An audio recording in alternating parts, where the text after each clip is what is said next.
Bismillahirrahmanirrahim. Assalamualaikum warahmatullahi wabarakatuh. Waalaikumsalam warahmatullahi wabarakatuh. Selamat sore semuanya dan salam sejahtera untuk kita semua. Sebelumnya saya mengucapkan terima kasih karena pada kesempatan kali ini diberikan kesempatan untuk mempresentasikan mata kuliah strategi dan media pembelajaran kepada kelompok kami.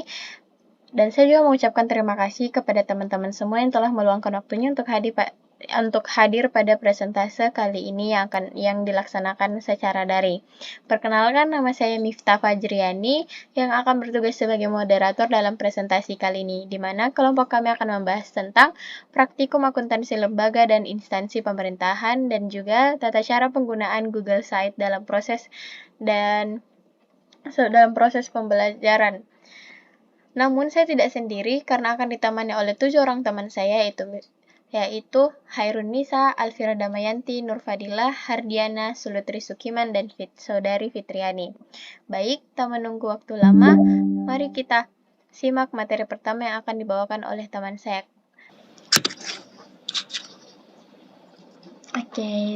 Kepada Saudari Nur Fadilah dipersilahkan.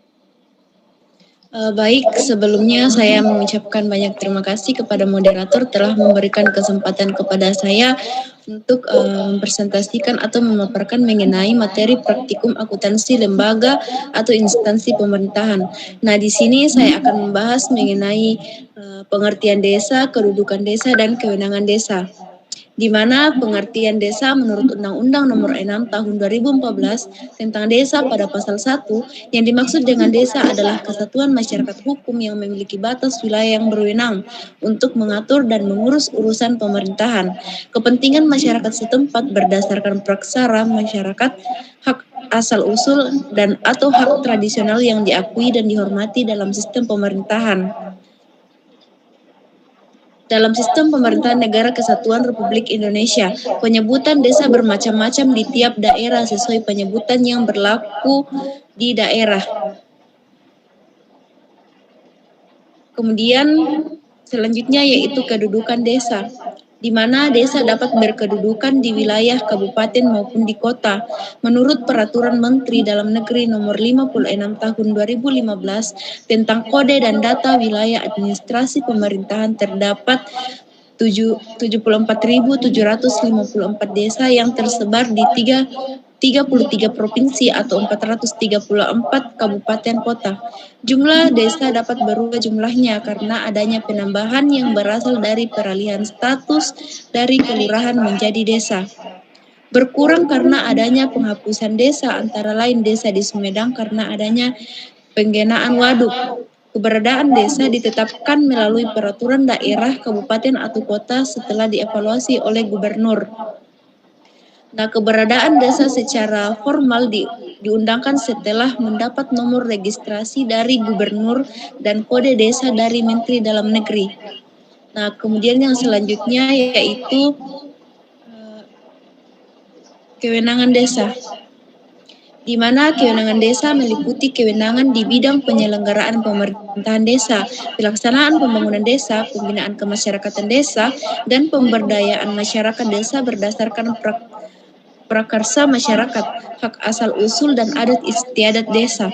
Menurut pasal 19 Undang-Undang Nomor 6 Tahun 2014 tentang desa menjelaskan 4 kewenangan desa, yaitu yang pertama kewenangan berdasarkan hak asal-usul, kemudian yang kedua yaitu kewenangan lokal berskala desa, kemudian yang ketiga yaitu kewenangan yang ditugaskan oleh pemerintah daerah provinsi atau pemerintah daerah kabupaten atau kota. Kemudian yang keempat yaitu kewenangan lain yang ditugaskan oleh pemerintah daerah provinsi atau pemerintah daerah kabupaten atau kota sesuai dengan ketentuan peraturan perundang-undangan.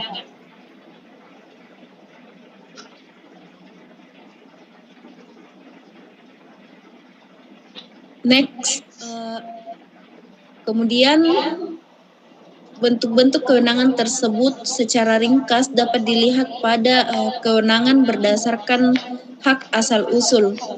di mana yang pertama yaitu sistem organisasi masyarakat adat, kemudian yang kedua pembinaan kelembagaan masyarakat, kemudian yang ketiga pembinaan lembaga dan hukum adat, kemudian yang keempat pengelolaan tanah kas desa, dan yang kelima pengembangan peran masyarakat desa. Kemudian kewenangan lokal berskala desa yaitu yang pertama pengelolaan tambatan perahu, kemudian yang kedua pengelolaan pasar desa, kemudian yang ketiga pengelolaan tempat pemandian, yang keempat pengelolaan jaringan irigasi, dan yang kelima adalah pengelolaan lingkungan permukiman masyarakat desa.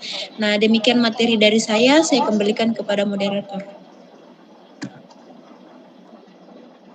Terima kasih atas pemaparan materi dari Saudari Nurfadila. Nah, selanjutnya teman-teman akan dijelaskan pula pengelolaan keuangan desa oleh Saudari Alvira Damayanti. Kepada Alvira dipersilahkan.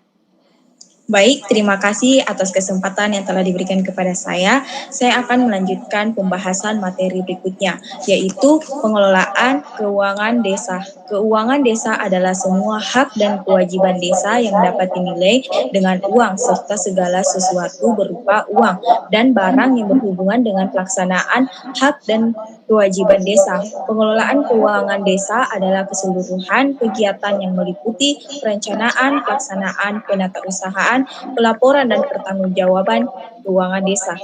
Dalam pelaksanaan pengelolaan keuangan desa dilakukan dengan basis cash atau cash basis. Basis cash merupakan pencatatan transaksi pada saat kas diterima atau dikeluar dari rekening kas desa. Artinya pencatatan baru dilakukan ketika terjadi transaksi di mana uang-uang benar-benar sudah diterima atau dikeluarkan. Asas pengelolaan keuangan desa ada dua, yaitu desa dikelola berdasarkan transparan, akuntabel, partisipas, serta dilakukan dengan tertib dan disiplin anggaran. Yang kedua, APB desa merupakan dasar pengelolaan keuangan desa dalam masa 1 tahun, anggaran mulai tanggal 1 Januari sampai tanggal 31 Desember. Selanjutnya, pemegang kekuasaan pengelolaan keuangan desa.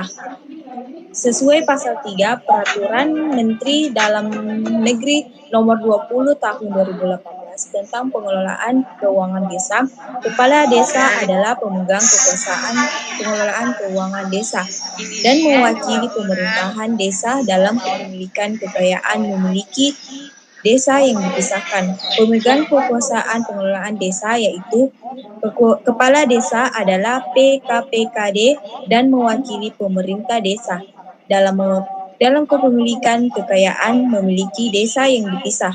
Desa selaku PKPD sebagaimana dimaksud pada ayat 1 mempunyai kewenangan menetapkan kebijakan tentang pelaksanaan APBD desa. Dalam melaksanakan kekuasaan pengelolaan keuangan desa sebagaimana dimaksud pada ayat 2, Kepala Desa menguasakan sebagaimana kekuasaan kepada perangkat desa selaku PPKD. Pelimpahan sebagian kekuasaan PKPKD kepada PPKD ditetapkan dengan keputusan kepada Kepala Desa. Adapun 5 siklus pengelolaan keuangan desa sebagai berikut, yaitu perencanaan pengelolaan keuangan desa merupakan perencanaan penerimaan dan pengeluaran pemerintahan desa pada tahun anggaran berkenan dengan yang dianggarkan dalam APBD desa. Selanjutnya, pelaksanaan pengelolaan keuangan desa merupakan penerimaan dan pengeluaran desa yang dilaksanakan melalui rekening kas desa pada bank yang dituju bupati atau wakil kota. Selanjutnya yaitu penatausahaan keuangan dilakukan oleh Kaur Keuangan sebagai pelaksana fungsi kebendaharaan penatausaha. Dilakukan dengan mencatat setiap penerimaan pengeluaran dalam buku kas umum yang ditutup setiap akhir bulan. Selanjutnya, pelaporan kepala desa menyampaikan laporan pelaksanaan APBD desa semester pertama kepada bupati atau wakil kota melalui camat yang terdiri dari laporan pelaksanaan APBD desa dan laporan realisasi kegiatan.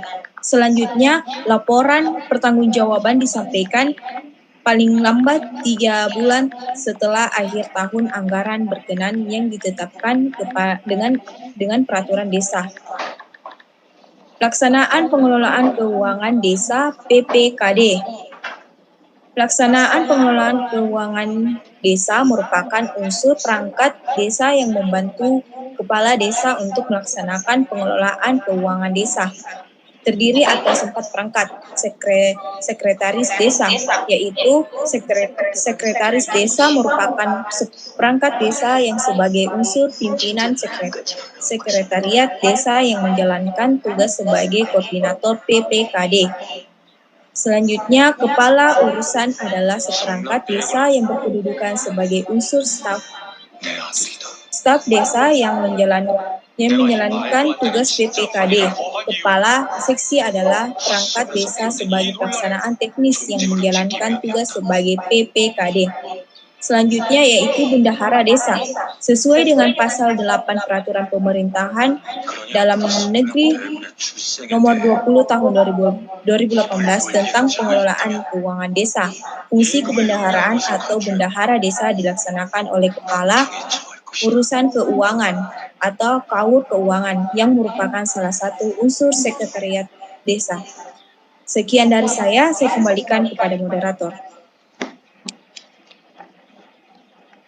Terima kasih kepada Saudari Alvira Damayanti.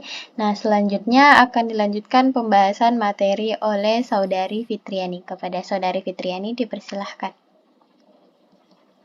Terima kasih atas kesempatan yang telah diberikan.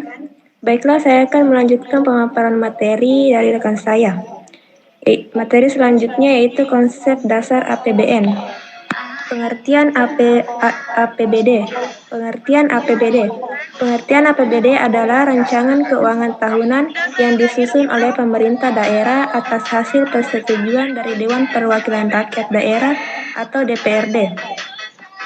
Penggunaan APBD adalah sebagai prosedur utama dalam menentukan jumlah pengeluaran serta pendapatan.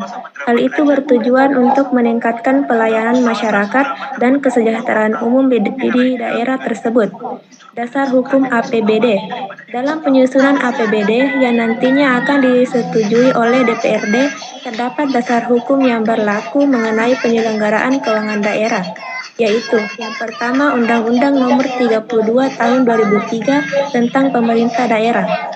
Yang kedua, Keputusan Menteri Dalam Negeri Nomor 29 Tahun 2002 tentang Pedoman Pengurusan Pertanggungjawaban Keuangan Daerah serta tata cara pengawasan, penyusunan, dan perhitungan APBD. Yang ketiga, Undang-Undang Nomor 33 Tahun 2003 tentang Perimbangan Keuangan antara pemerintah pusat dan daerah. Komponen pembentukan APBD. Yang pertama, pendapatan dan belanja. Anggaran pendapatan lebih dulu disusun daripada anggaran belanja. Perhitungannya adalah pendapatan daerah dikurang dengan belanja daerah. Yang kedua, pembiayaan. Anggaran pembiayaan terdiri atas pendapatan dan pengeluaran daerah. Perhitungannya adalah pendapatan dikurangi dengan pengeluaran, lalu hasilnya disebut sebagai pembiayaan neto. Tujuan APBD. Yang pertama, mendukung pemerintah daerah dalam melaksanakan kebijakan fiskal. Yang kedua, mewujudkan keadilan dan efisiensi dalam pengadaan barang dan jasa. Yang ketiga, menetapkan prioritas belanja daerah. Yang keempat, menjadi acuan bagi pemerintah daerah terkait pendapatan dan pengeluaran belanja daerah. Dan yang kelima, sebagai bentuk transparansi antara pemerintah daerah. Fungsi APBD. Layaknya APBN, APBD dirancang dan berfungsi dalam beberapa hal tertentu berdasarkan Peraturan Mendagri Nomor 13 Tahun 2006. Fungsi-fungsi dari APBD adalah yang pertama, fungsi otoritas. APBD sebagai standar untuk melakukan pendapatan dan belanja di tahun tersebut. Yang kedua, fungsi perencanaan. APBD sebagai acuan bagi pemerintah daerah dalam merancang kegiatan di tahun tersebut. Yang ketiga, fungsi pengawasan. APBD sebagai acuan untuk mengukur apakah penyelenggaraan kegiatan pemerintah telah sesuai dengan kebijakan yang ditentukan. Yang keempat, fungsi alokasi. APBD wajib dikelola untuk dapat menciptakan lapangan kerja baru atau mengurangi angka pengangguran, mencegah penghamburan sumber daya, serta meningkatkan efisiensi perekonomian. Yang kelima, fungsi distribusi. APBD wajib memperhatikan rasa kesejahteraan, keadilan, dan kepatutan. Itulah tadi pemaparan materi dari saya kembalikan kepada moderator. Terima kasih kepada Saudari Fitriani. Nah, pemaparan materi selanjutnya akan dilanjutkan oleh Saudari Sulutri Sukiman. Kepada Saudari Sulutri, dipersilakan. Baik, terima kasih atas kesempatan yang diberikan kepada saya. Di sini saya akan melanjutkan pemaparan materi dari rekan saya, yaitu mekanisme penyusunan APBD. Proses penyusunan APBD menurut Undang-Undang Nomor 17 Tahun 2003 adalah sebagai berikut.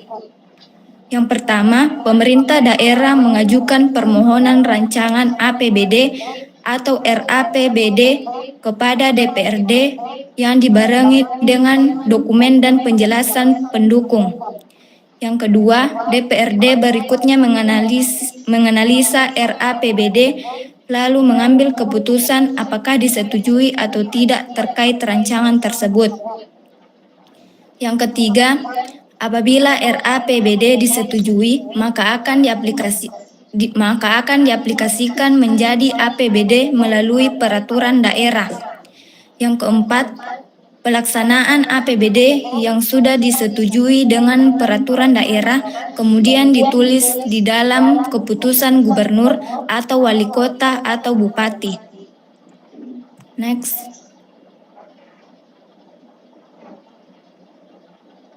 Sumber perolehan APBD. Setelah mengetahui tujuan dan fungsinya, kamu perlu paham bahwa APBD memiliki sumber pendanaan pendapatan daerah. Pendapatan contoh APBD adalah yang pertama, pendapatan asli daerah meliputi PBB, pajak cukai, pajak penghasilan, dan pajak lainnya. Retribusi daerah misalnya perizinan membangun usaha, arena rekreasi, dan lahan parkir. Yang kedua, dana perimbangan, terdiri atas dana bagi hasil pajak serta dana bukan pajak. Selanjutnya, ada dana alokasi umum, yaitu dana yang berasal dari perolehan APBN dan dialokasikan ke daerah dalam rangka pemerataan keuangan untuk memenuhi kebutuhan daerah tersebut. Yang ketiga, pendapatan daerah lainnya yang secara sah dapat menjadi sumber pendapatan APBD adalah pendapatan hibah. Itulah tadi pemaparan materi dari saya kembalikan ke moderator.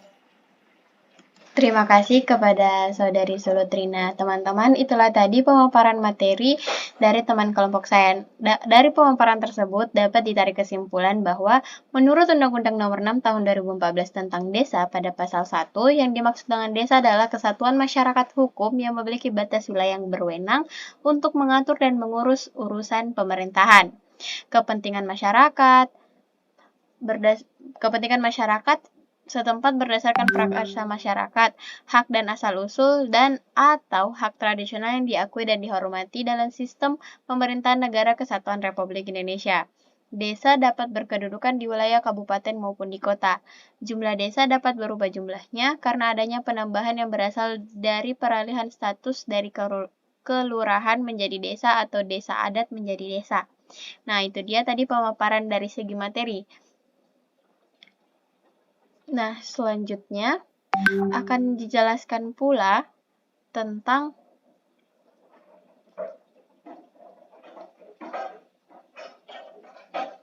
Google Site tuh sudah ini.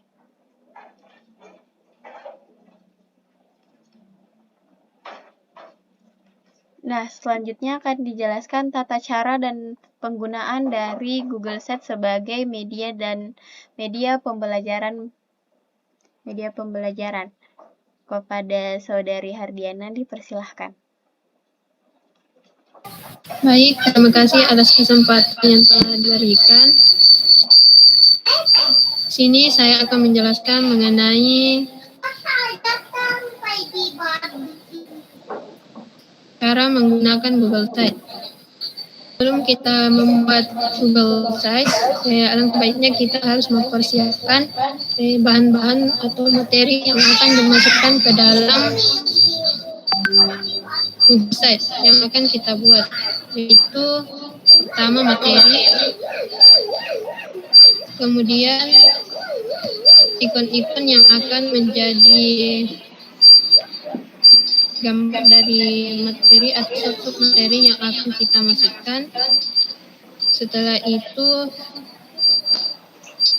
setelah bahan-bahan materi yang sudah kita siapkan, langkah selanjutnya kita masuk ke Google Drive atau kita masuk ke Chrome, terus kita mencari Drive, nama webnya yaitu drive.google.com. Kemudian setelah kita masuk, kita harus membuat folder baru.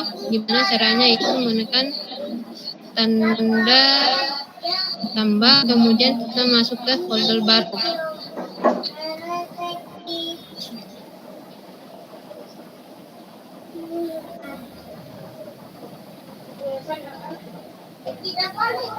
Kemudian kita di sini memasukkan nama folder yang akan kita buat. Contohnya yaitu multimedia pembelajaran. Kemudian kita tambah, kemudian kita klik buat. Selanjutnya kita masuk ke folder yang telah kita buat.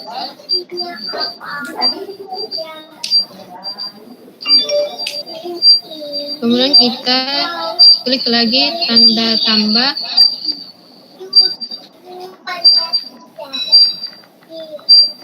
Kemudian kita klik menu lainnya. Kita klik Google Site.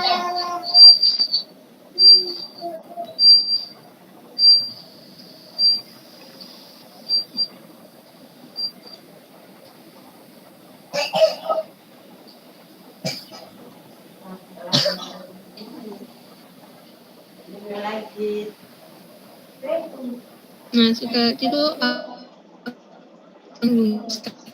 seperti yang kita lihat pada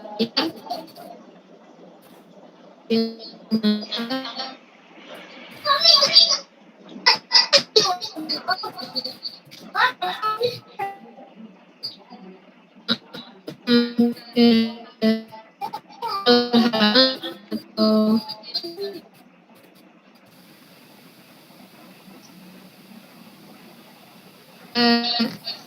masukkan judul halamannya, contohnya seperti yang telah kami buat ini, yaitu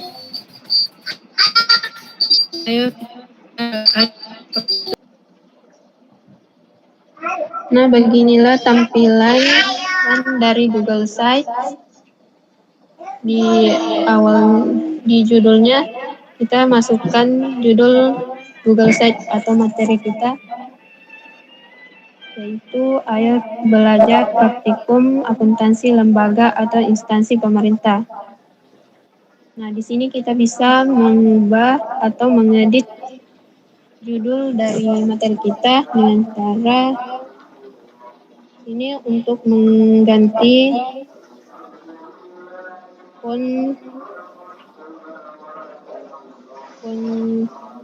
fontnya, kemudian kita bisa mengganti ukuran dari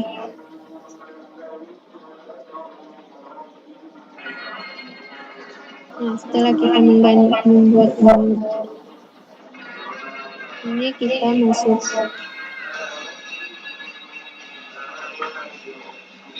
ini ulangi dulu.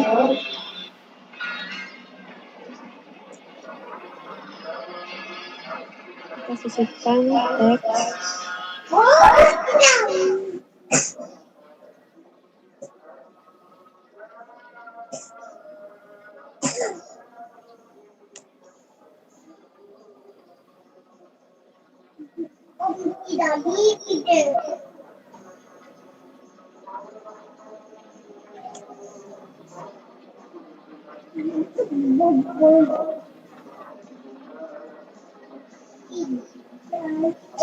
masukkan judulnya, kemudian kita edit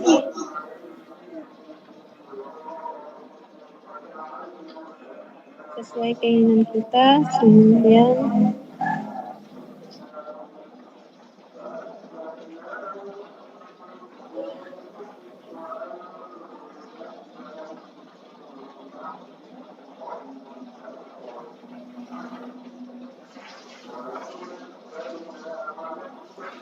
setelah itu kita bisa mengubah latar belakang dari judulnya, yaitu dengan mengklik warna bagian, ikon warna bagian, kemudian pilih gaya 3. Maka akan berubah latar belakang dari judulnya.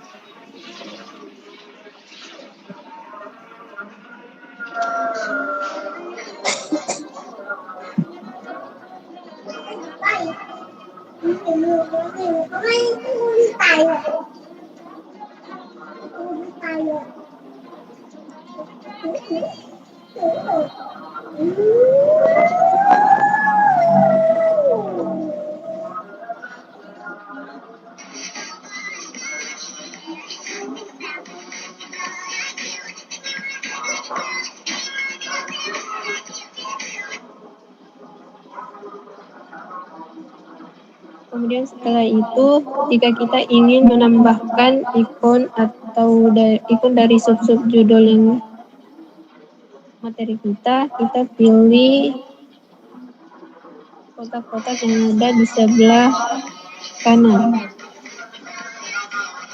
Sesuai dengan kebutuhan, di sini saya membutuhkan 6.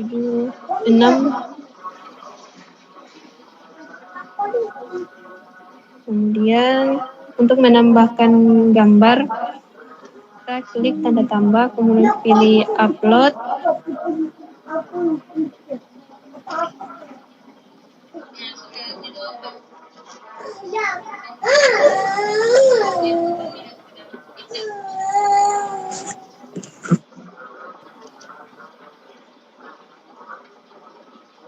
Kita cari tempat kita menyimpan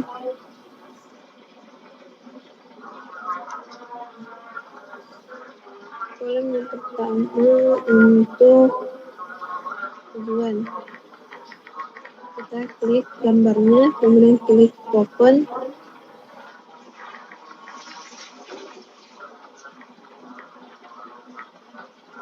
Maka akan masuk gambarnya, kemudian kita beri nama gambarnya atau submaterinya, yaitu tujuan.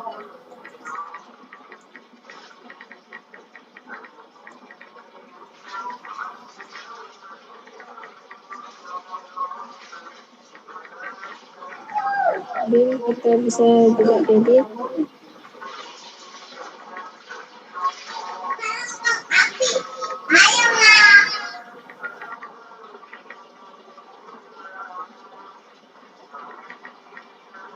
Kita juga bisa mengubah atau mengedit gambarnya sesuai dengan keinginan. Selanjutnya, untuk menambahkan halaman, kita ke halaman, yaitu di sebelah kanan bagian atas, kita klik. Kemudian untuk menambahkannya, kita pilih tanda tambah di bagian bawah. Terus masukkan nama halamannya. Ini tujuan.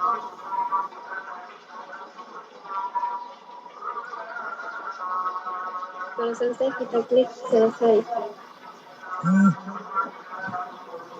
Dan kita akan langsung ke halamannya.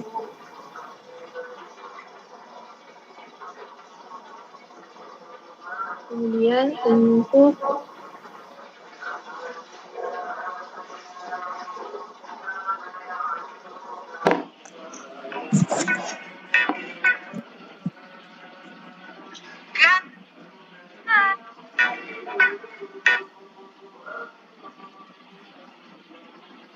kita bisa melihat tampilan dari Google Sites yang telah kita buat dengan mengklik pratinjau. Kita bisa melihat tampilannya dengan mengklik pratinjau.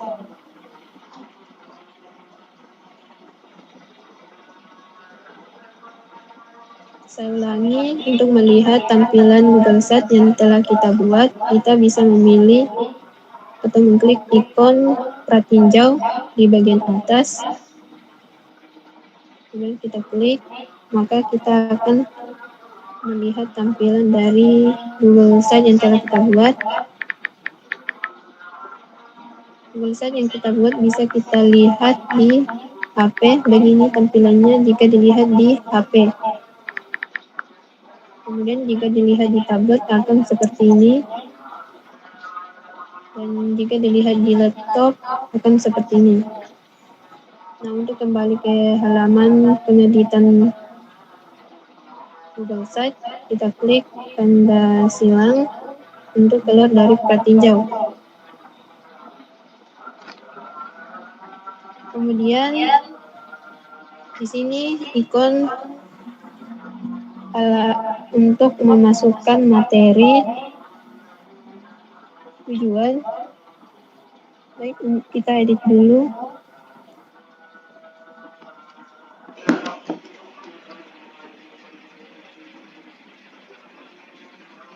Sebelum kita memasukkan materinya atau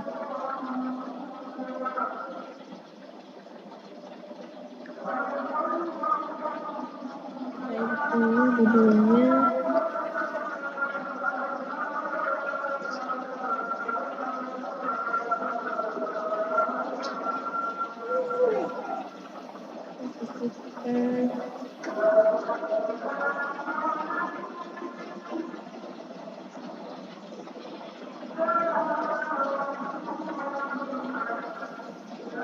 Kita sisipkan lagi kotak teks.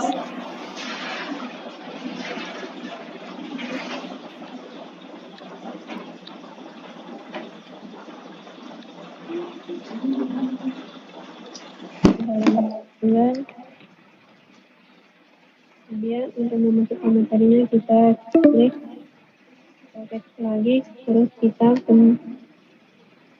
materi yang telah kita buat, memasukkan tujuan dari materi pembelajaran.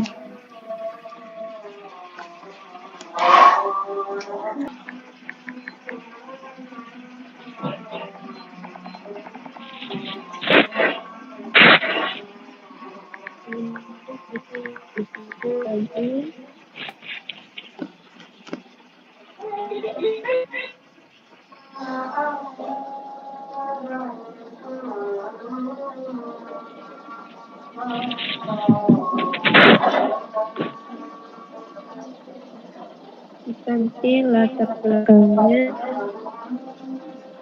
dia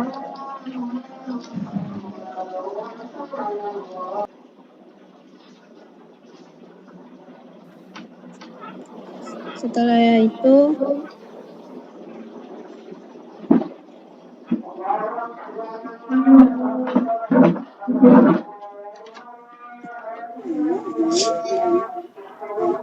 langkah selanjutnya memasukkan sub-sub materi lainnya seperti yang ditampilkan di sini.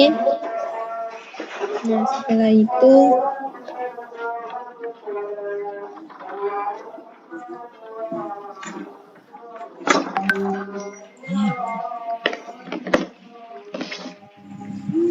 sudah dibuatkan halaman untuk subbab materi video.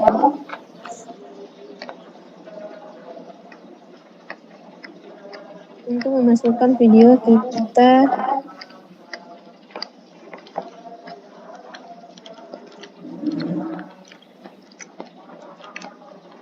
ke bagian bawah, terus kita klik menu YouTube. Kemudian kita masukkan nama video yang akan kita masukkan. Kemudian kita cari, terus kita klik. Terus kita tekan klik pilih. Nah, untuk memasukkan formulir penilaian, kita klik formulir.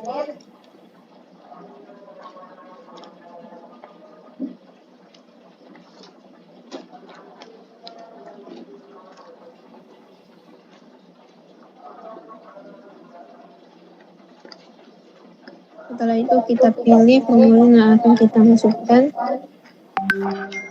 Kita klik saja ke Google Site yang telah kita buat, kemudian kita bisa mengeditnya.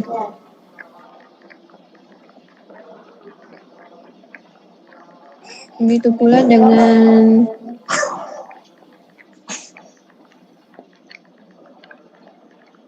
untuk memasukkan foto, sama dengan langkah-langkah dari memasukkan ikon dari sub-sub materi. Kemudian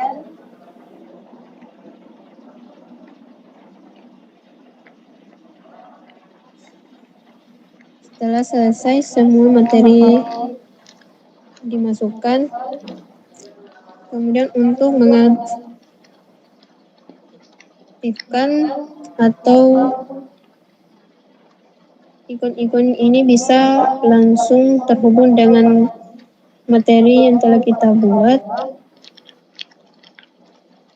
Kita klik gambarnya, kemudian kita pilih tanda tiga, tanda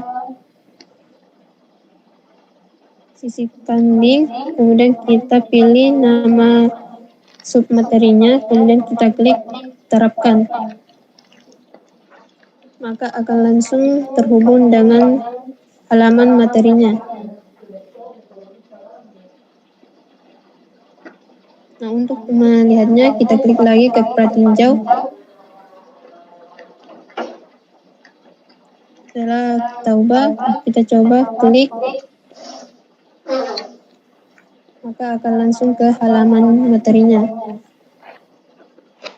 Begitu pula dengan ikon-ikon submateri yang lainnya. Nah, ketika semua selesai, langkah selanjutnya yaitu mempublikasikan. Untuk mempublikasikannya, kita klik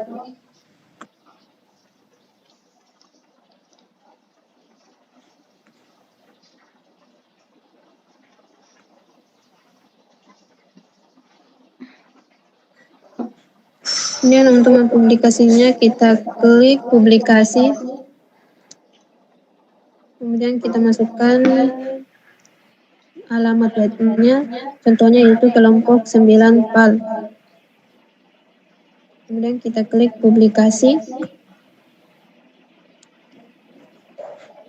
maka akan tampil penyampaian mengenai situs Anda telah berhasil dipublikasikan. Dan kita bisa mensalin linknya di ikon rantai. Kita bisa mensalinnya, terus kita bisa membagikan ke siswa.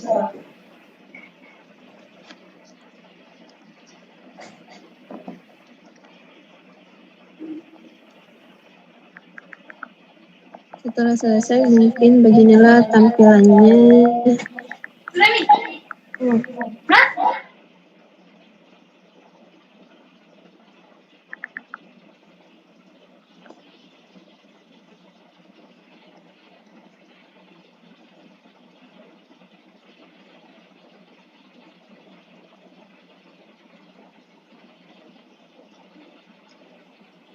Mungkin beginilah hasil dari pembuatan Media pembelajaran menggunakan Google Site. Mungkin itu saja yang bisa saya jelaskan mengenai penggunaan Google Site sebagai media pembelajaran. Teman-teman, itulah tadi tata cara penggunaan Google Site sebagai media pembelajaran. Nah, selanjutnya akan dibacakan soal dari yang ada pada Google Site tersebut oleh saudari Hairunisa. Kepada Hairunisa dipersilahkan. Baik, terima kasih. Adapun soal-soalnya yaitu 1. Siapa saja asas pengelolaan keuangan desa? A. Keuangan desa dan APB desa. B. APB desa dan kepala desa. C. Sekretaris desa dan keuangan desa. Dan D. Kepala desa dan keuangan desa. Yang kedua, contoh dari bukti transaksi eksternal pada kegiatan pemerintahan adalah A. Tanda terima uang, B. Surat tagihan, C. Kwitansi, D. Bukti pengeluaran kas, dan E. Memo. Ketiga, asas dalam akuntansi pemerintahan yang antaranya adalah memberikan informasi keuangan yang terbuka dan jujur kepada masyarakat. Asas ini disebut dengan A. Akuntabilitas, B. Kredibilitas, C. Solvabilitas, D. Transparansi, dan E. Aktualitas. Yang keempat yaitu menyusun rencana anggaran kas atau RAK. Desa merupakan tugas A. Sekretaris desa, B. Kaur keuangan, C. Kaur perencanaan, dan D. Kasih perencanaan.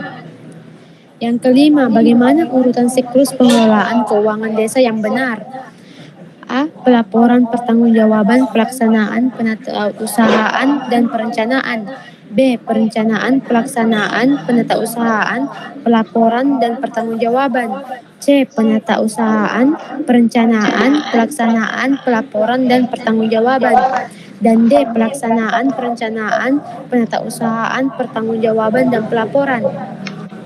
Yang keenam, landasan hukum akuntansi pemerintahan adalah A.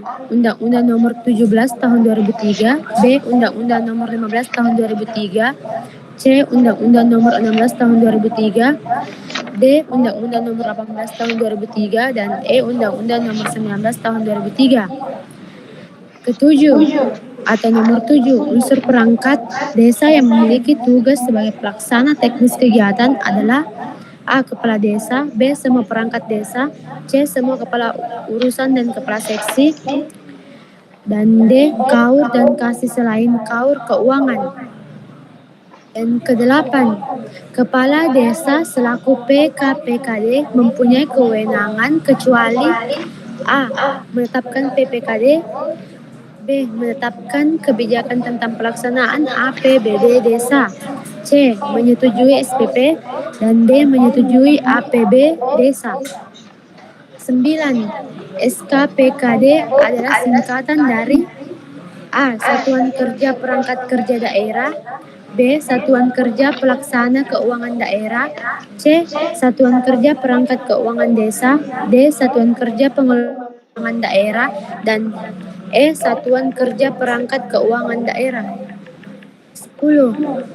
Tujuan akuntansi pemerintahan adalah kecuali A. Menjaga aset negara, B. Menyediakan informasi yang dapat dipercaya, C. Menyediakan informasi yang akurat, D. Menyediakan informasi keuangan, dan E. Menerapkan sistem akuntansi yang benar.